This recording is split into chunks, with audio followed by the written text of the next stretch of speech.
Hi guys, welcome back to Kpop Talks. I'm your host. Today we're doing our video of the weekly Kpop recap of the first week of August 2023.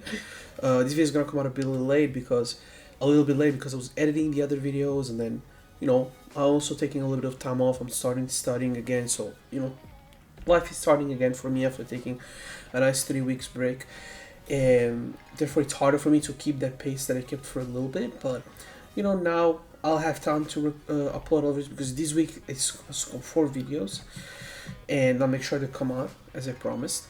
And that's really it. Much more to say. Let's get right into it because we have a lot of music to talk about.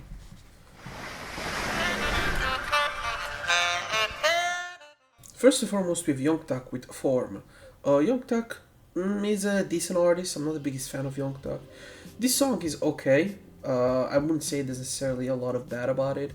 It's just that I don't really like the way they modified his voice with autotune on this song, and the chorus is okay.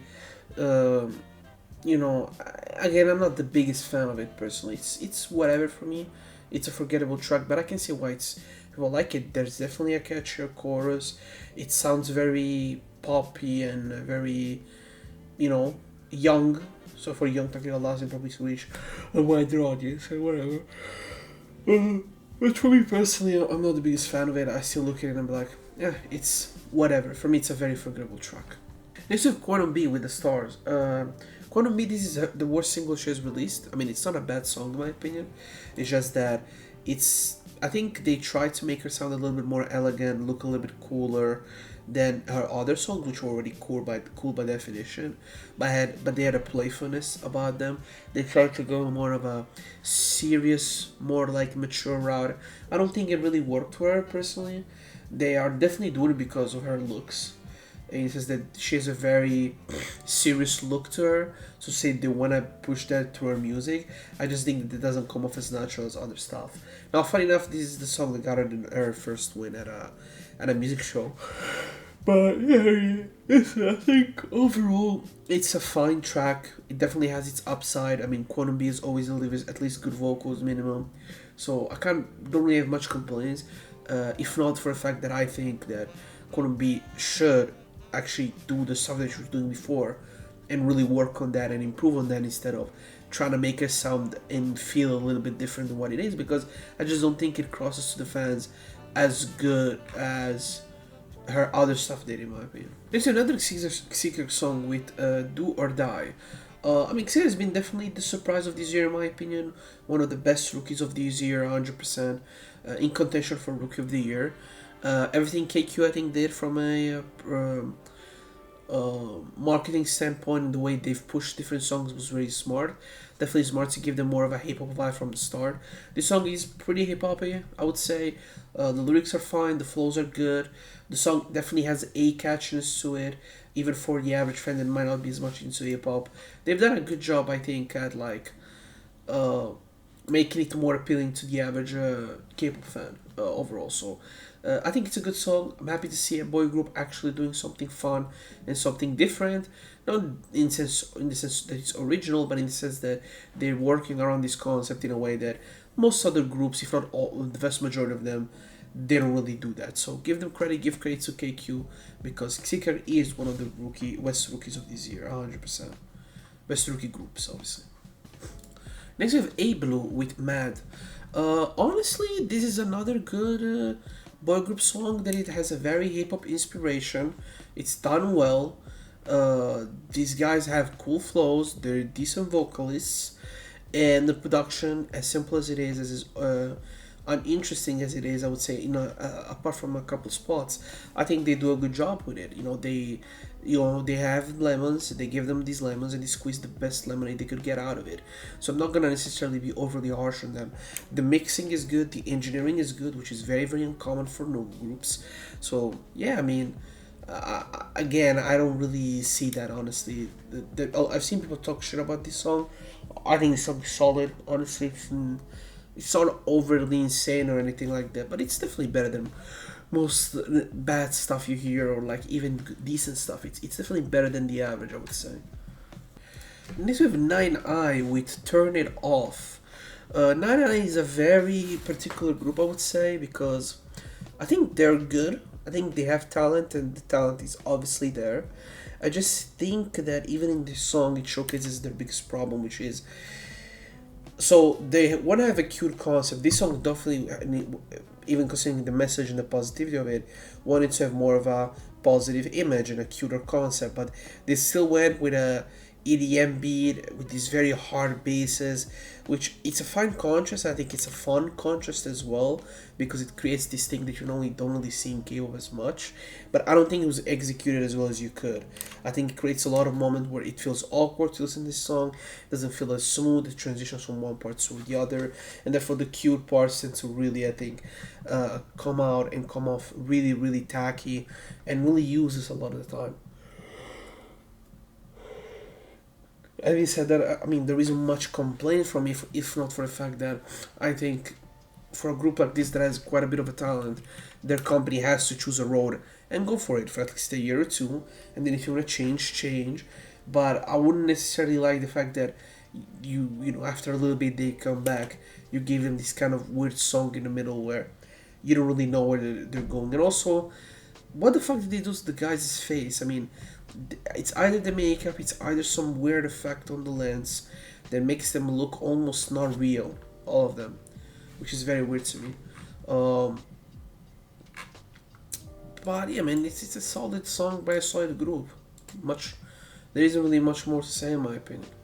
Next we have BXB with Planet. Now, I don't know BXB, I assume this is their debut.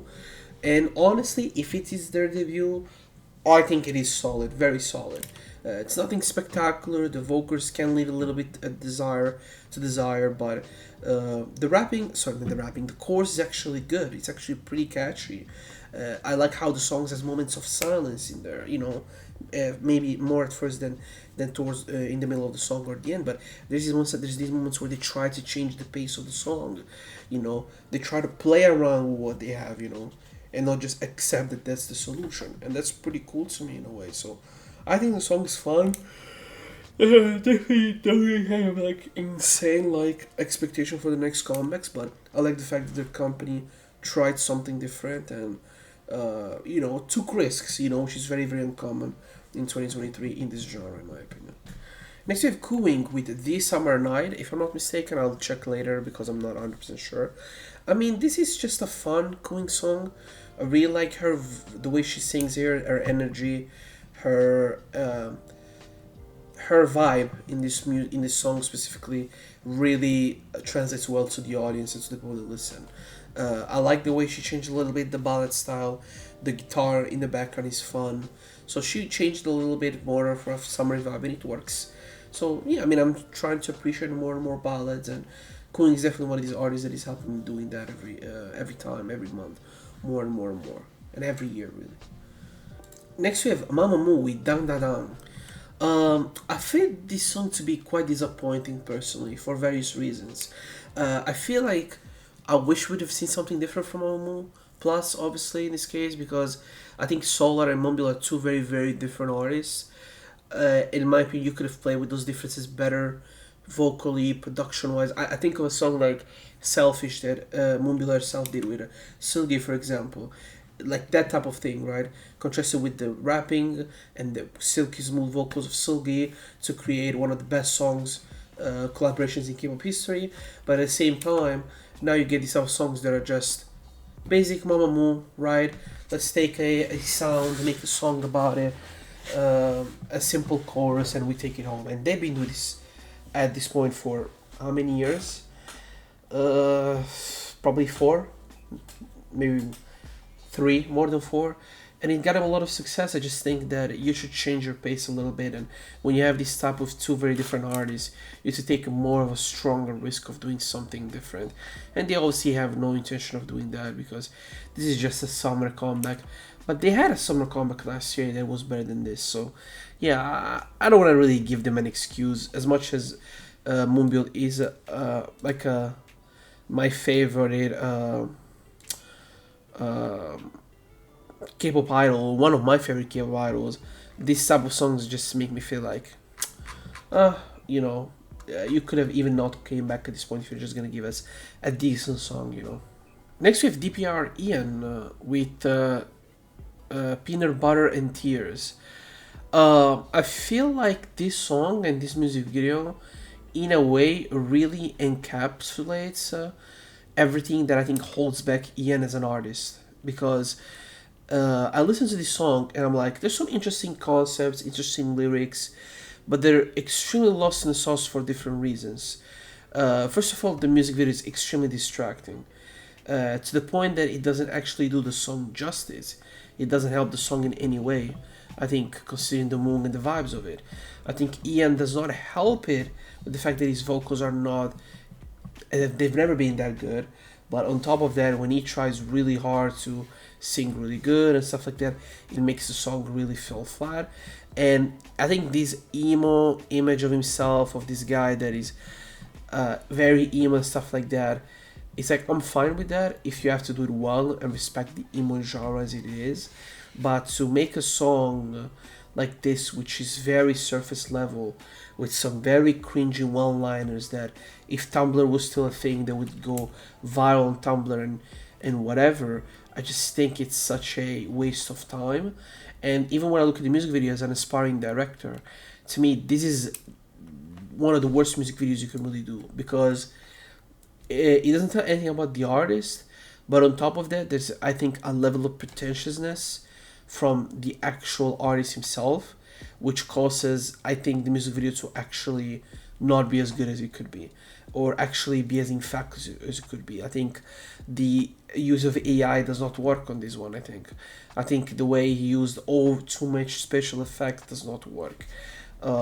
His acting is good, his facial expressions are good, but there's so many more distracting things during the listen that you actually can't end up enjoying really the song for what it is. So it creates a situation where there's an element of, like I said, of extreme cringiness from a guy that shook his real talent because he believes, probably in his head more than anything, that this is the way, this is the maybe the most efficient way or the most correct way to express that artistry, in my opinion. Now, he's an experienced director, like live DPR Live is as well, and all the crew people they work with. So I don't really get how they thought this was a good video. But again, it's been like that for this point the last couple of years. There's been a decline in the quality of music videos from them because they just became more of a mess. Not necessarily it's a negative thing to just put a bunch of things in a music video and let it go, but for a specifically a group or a duo that wanted to be known for specifically one thing, I think they're not doing as good as they can for what they are. Now, of course, people can change and change aesthetically and whatever, but I don't think this emo punk shit has really done him any favor, I think, artistically. Next we have Limelight with Madeline. Limelight, one of the groups that last year really impressed me. They're back. They were back like some times ago, but now they're back again. And this song is good. I enjoy it. It reminds me of Aping, reminds me of G-Fan, reminds me of even some sort of Oh My Girl, but done well. You know, the vocals are insanely good. I mean, Limelight really has one of these newer generation vocal lines that is extremely impressive with vocal, just because they're all a vocal line group. Like, they all sing extremely really well. They harmonize with each other very, very well. And that's really cool to hear. Song is a simple beat. It's a simple electronic summer vibe with a summer vibe to it type of beat. So in that sense, it's not impressive. But the song itself, it's fun enough, and I think the chorus is enjoyable enough for me to find it to be passable and to be a decent song for the summer. Still, I think Limelight is a group that I think has a shitload of potential, and hopefully the company does not fuck them over with let's say as months go in and as years go out. Next we have XG with TGIF. I mean, this is by far the weakest song they've released as well, similar to the artist right now that I forgot the name. But listen, I think it's still overall cool. I mean, Umbi, I was talking about Umbi before. It's still cool. It still has an edge to it. It still, in a way, wants to showcase a certain element of edginess and coolness that I don't think they're always really gonna nail I never thought they would nail it every time. But this song is definitely a fail. I think if Girl Gang wasn't, I think this is a fail because the production doesn't feel XG. Even the whole concept of TGIF just, I think, comes and goes. I don't think the song has that impact that a Girl Gang or Left and Right or all these other songs they released this year were way better than this because they had something about them that made them way better. So I think for me the way I look at it is it's a fun attempt. I like the fact that they tried it now when people are not necessarily overly much into XG in terms of hype and trend, in terms of popularity. But it'll come a time, let's say they get as popular as ITZY, where if you're ITZY and you're known for one style of music when you debut, and then you try to do something else, you're gonna get shit on even though you're actually better. So in the case of XG, I would say they've done something different. I don't think it hit as well as they thought it would, but it's better to try it now when people don't care as much and you get a chance to really try it. Your fans are not gonna just let me turn your back on you. Then 73 years from now when XG will be one of the 5 most popular groups in the world, and they will not be able to. They would not be able to. How they say, they will not afford to actually have a chance to do this, I think. So they've tried a different concept. It didn't work as well as they wanted, but yeah, I'm cool the fact that they've tried something different, I would say. So next we have Onion with Hongryong. Now this is what I would consider true experimentation, pushing yourself a little bit outside of the comfort zone. And Ian does this every time. I mean, I like to remember that Ian released in 2021 The Sailing, which was an album pretty much all EDM produced. And she delivered some incredible heartfelt performances. Same thing with her album this year, and same thing with singles she has released since then. Her vocals and the way she sings in this more traditional Korean way, is incredible. But it's not just incredible, it's her ear when it comes to the production aspect, because it's very, very hard to understand that this type of production here could fit with you. It's not intuitive at all, and she does it, and the emotions, the rawness, and the strength of her voice really carry through the screen and carry through her incredible, and through your earbuds. She carries that incredibly well. She's an extremely talented artist that is not as popular as she deserves to be, and one of the reasons is because she's truly different. And when you're truly different, people are never gonna admit it, but it's true. People don't fuck with you as much as they probably would like to lie and tell you that they do. So I like the fact that she did something different, and by doing something different, she took a risk. And I don't think many other artists have the balls to do what she does. Obviously, this is not the most revolutionary song in her catalog, but coming where she came from this year, she could have decided not to keep making this music and go towards that direction still. She said, no, I think this production works and I'm gonna nail it with my own performance. Respect, because that's the hardest thing to do, I think, as a musician, in my opinion. Next we have John Somi with Fast Forward. This is her best song, I would say, to date, but there's a problem. This song is 15 years old. If this song came out in 2008, it would be a certified banger. But in 2023, it's old, and it's obviously made by the Black Label to go viral on TikTok, right? From the dancing, from the fact that she has Vogue artists, Vogue dancers in her video, so they can clip that. There isn't really a storytelling. It's very basic lyrics. I don't think Somi, again, I don't think she's using her own vocal prowess and her own ability vocally to the max. She's obviously, in a sense, more Blackpink-like, which is she's doing what works, she's doing what makes her the money, what gets her the Barbie gigs, what gets her to be in contact with the Western entertainment world more, which is obviously what YG wants. It's obviously a hyper aesthetic music video, very YG in that sense. Not really, in the sense that it is YG in a lot of places, it is very not YG in others, because there's a tendency from YG in recent years to make their music videos more and more less themselves, which is something I never understood, especially when it comes to their solo artists.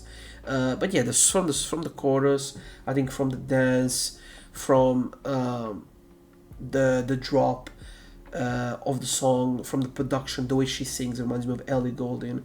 It's clear that they're going for a song that's just gonna go viral. You know, that there isn't any inherent artistic value here that I look at and be like, wow, yeah, I mean, that's super cool. And of course, fans are saying Somi is maturing. I mean, she's not maturing, bro. Like artistically, in my opinion, she's doing different things, but that doesn't mean maturing. That just means you're doing different things. It's as simple as that. Next, you have The Boys with Lip Gloss. This is the summer song from The Boys. Super sexual. I mean, it's pretty much all like double meaning about how they want to fuck this girl, pretty much in the music video. It's pretty direct, I would say. The song is fun. I have to say, I like The Boys doing this type of stuff. In fact, I don't think they do it as much. And with the few times they do it, actually, they do it good. So there isn't really much complaint there. Still don't get why they oversaturated this video as well. Like, bro, they went to Hawaii, I think, or like even LA. I mean, these places are already very colorful. Do you actually need to saturate the video and to put like extra flarings and stuff like that? I really don't get these videographers a lot of the time. To me, it's clear that their intent eventually in the long run is to be in dramas and get that bag, but I'm like, it showcases zero personality. Why the fuck would it get you who does what every other person does instead of adding your own personality like that? You know, as much as people can criticize BTS for a lot of things, specifically their OG great music videos were made by the guy who's made all his music videos, and he's actually really good. He obviously understands composition and stuff like that. I'm not saying you have to give me a better one-time movie, but you couldn't do 3 shots that were a little bit more different than which normally would get into a more traditional Kpop video like this. I don't buy it, that's what I'm saying. And next you have Hong Yeonjun, sorry, with Love Visualizer. No, Love Song Visualizer. And this is a single from Yeonjun X, I'm pretty sure he's an ex-member of Limelight. Or maybe he's still now, I don't remember, I don't think he's anymore. It's a solid song. I mean, one thing about him is he improves so much more. You can hear it in his voice, the way he controls his breath, the way he never loses the note is stable. He has improved so much when he debuted. There's a reason why they put him as a rapper when he debuted, because he struggled to keep that voice. But he put his effort, and you can clearly feel it in the song. And it's very solid. I think it's an enjoyable track. And also, production-wise, if I had something to add there, I would say that it's a little bit unexpected for Yeonjun type of song, in my opinion. You know, it's a little bit more in that like kind of like pop punk element, right? But it's done in a way that I think it's actually enjoyable and a little bit different than what you normally hear.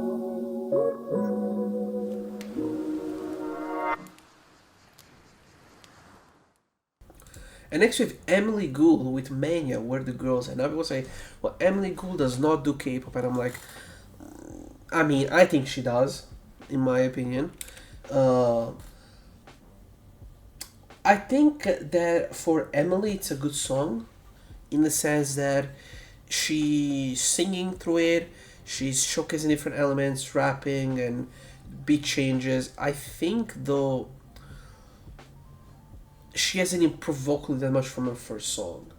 And in the other song, you were supported anyway by, from Mistaken, by Amber, and I think was it Ashley Choi. I could be wrong because I have a terrible memory. So let me check very, very fast. It was Sorn, not Choi. It was Sorn. Why did I forget it was Sorn? And Amber has improved exponentially vocally in her career, and Sorn is an incredible musician. So you were kind of getting carried. But in this song, at least she can make a song sound good. That's the important thing, right? When you when you want somebody that wants to make music seriously one day, right? You listen to it like, it sounds good. It doesn't sound bad objectively, but remove rapping from your thing. I'll tell you right now, remove that shit immediately. You're not made for rapping, I think. And if you want to rap, then learn how to rap really, because rap is not just saying 100 words in 30 seconds and thinking that's rapping. You have to put more of an effort, you know. more and more people listen to K-pop even randomly. They know what is a good rap and what it isn't. So I would say honestly, for an Emily Gould song, I mean, I don't really have much complaints. I would say the music video is good. Maybe the only criticism I might have about the music video is that in certain moments it looks very expensive, and there's few shots specifically when she's wearing these wings, in and there's the camera is blurry for whatever reason. The music video looks very cheap. So, in that sense, if the director was better, I'm not claiming I would be. I'm just saying I think if the director was better, he would play around these more locations. For example, there's a location almost looks like a Japanese house. It's not really used in the music videos. That should have been used more. It's better than her being this angel in this thing. I don't think it works as good as she thinks. But having said that, I think it's an enjoyable track nonetheless. Especially if you're a Miguel fan like myself and many others. And I think she has some talent, but it's not like she really dedicates herself to music. It's more of a hobby than anything else. And this was it for the first week of August. One thing I have to say is I love how much boy groups we have. We had fucking Sickers, we had A Blue, 9i, BXB, like fucking The Boys. That's really good. That's really, really good. I'm happy. And they're all solid, at least minimum solid songs. There's nobody releasing trash. That's already an improvement, at least from a singles perspective, considering when it was a year ago, where I'm not even joking. You could go through a fucking entirety like month and not hear three good K-pop songs by a boy group. So I'm happy things have changed and they changed for the better. And this was it for the video. Don't have much complaints or anything else. This was it. Sorry for the delay. I'll try to upload more regularly in August, and then obviously September, October, and November. And then once I'll actually move out of my house and everything, I'll actually start uploading 3 videos a week regularly. But now obviously I can't. I can't afford to do that. So, and I don't get the views anyway to do that. So, if I ever got the views, even if it was like 100 or 1,000 consistently, I would definitely put more effort in that. But right now I'm doing it for fun. I'm doing it just as a way to speak with some people about what I love, and hopefully you'll enjoy my videos as well. Thank you for watching. See you next time.